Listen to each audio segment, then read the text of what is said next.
what I was gonna ask you was what I was about to ask him was like if I were to say like that the Van Tyra fight is my favorite fight of all time, is that outrageous? Not outrageous, Hall of Fame fight, truly Hall of Fame fight. And some people would say to you, it's not even Joshua Van's best UFC fight. You were part of that conversation today, right? About Joshua Van's, privy to that conversation about Joshua Van's name.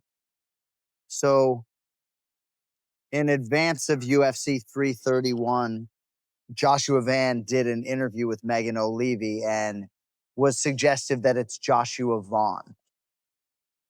And I think there was a back and forth between them. I'd imagine that video might be repurposed at some point in time. So we all went back and listened to the audio file that he recorded for us.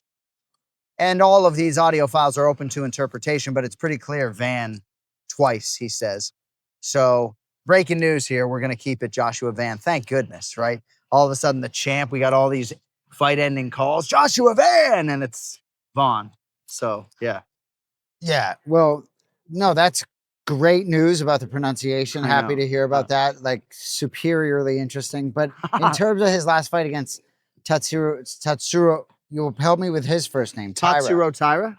I said to Giuseppe earlier, like that, I think like that may be my favorite fight of all time, right? All this stuff is subjective, but like, and I was asking you, is that extreme or somewhat of a recency bias opinion?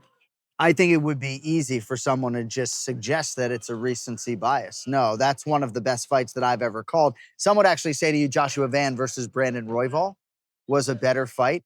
But my goodness, man, Joshua Van, Tatsuro Taira was truly edge of your seat stuff. Even when Taira got finished, there was velocity and violence to the manner in which he threw his mouthpiece across the octagon because he was ready for more. Epic title fight. Joshua Van has two fights, not two title fights, two fights that already could go into the Hall of Fame. And he's pretty close on his own individual merit to getting into the Hall of Fame. And to defend your UFC belts even once has proven to be more difficult than one would think. Yeah, no doubt.